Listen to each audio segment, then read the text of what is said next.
Salut mes petits photographes, aujourd'hui je vais vous faire plonger dans les menus et plus particulièrement dans un menu particulier, oui particulièrement particulier, celui qui est personnalisable. Et vous allez voir qu'on peut vite gagner du temps avec ce petit menu.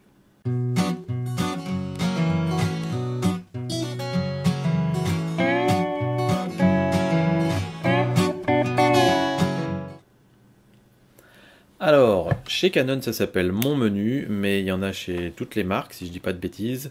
Je ne saurais pas vous dire comment ça s'appelle chez Nikon ou chez Sony, mais il y en a forcément un. Peut-être pas dans les tout bas de gamme, mais dès que vous montez un petit peu en gamme, vous avez forcément ça. Donc je vais vous montrer un peu à quoi ça ressemble. Si j'appuie sur la touche menu, ici, hop, et du coup je vais disparaître comme par magie derrière la webcam. Voilà, donc là ici, vous avez les menus normaux du Canon.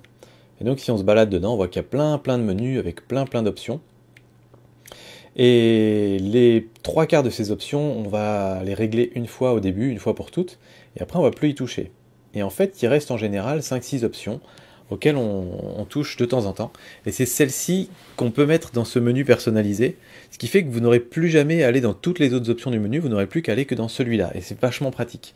Donc moi j'ai passé peut-être 2 ans avant de personnaliser ce menu, et puis maintenant que je l'ai personnalisé, j'y vais tout le temps et je gagne pas mal de temps. Donc je vais vous montrer un petit peu les options que j'ai mis dedans. Alors chez Canon, le truc qui est un petit peu dommage je trouve, c'est qu'on ne peut mettre que 5-6 lignes dedans. Donc là je peux en mettre 5, vu que Wi-Fi m'en prend 2. Mais voilà, moi ça c'est les options que j'ai voulu mettre, c'est pas par ordre de préférence, c'est parce que c'est dans l'ordre dans lesquels je les ai mises en place. Donc il y a le Wi-Fi, je peux activer, désactiver le Wi-Fi pour pouvoir ensuite prendre des photos directement à partir du smartphone ou de l'iPad. J'ai l'option de formater la carte, ça c'est celle que j'utilise la plus quasiment. Ce qui fait que je peux systématiquement formater ma carte dès que j'allume mon appareil photo. Voilà, c'est un bon réflexe à avoir pour éviter d'avoir des choses qui s'encrassent entre guillemets. L'alerte surexposition, parce que je l'active très souvent pour mes photos de paysage pour pouvoir voir instantanément quand mes blancs sont cramés. Mais parfois quand je veux regarder toutes les photos ou les montrer à quelqu'un, c'est plus pratique des fois de ne pas avoir cette alerte là, pas avoir des choses qui clignotent tout le temps, donc j'aime bien pouvoir la désactiver facilement. Celle que j'utilise le plus, c'est vraiment celle-là en fait en réalité, c'est la luminosité LCD, je la change très souvent.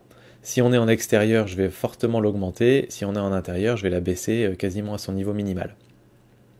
Et le dernier que je change de temps en temps, c'est la qualité d'image.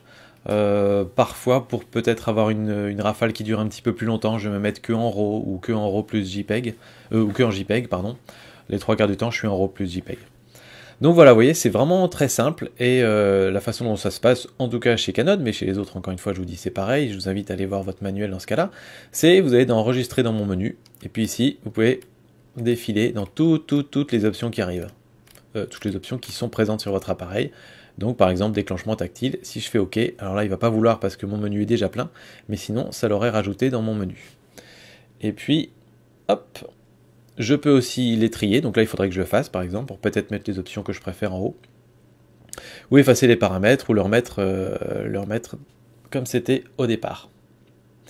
Et le gros avantage de ce menu, c'est que là par exemple je vais me mettre sur luminosité LCD, parce que je vous dis que c'est celui que j'utilisais le plus souvent, c'est que quand j'éteins mon appareil, et que je le redémarre, je peux prendre des photos, faire plein de choses. Hop, j'ai pris une belle photo.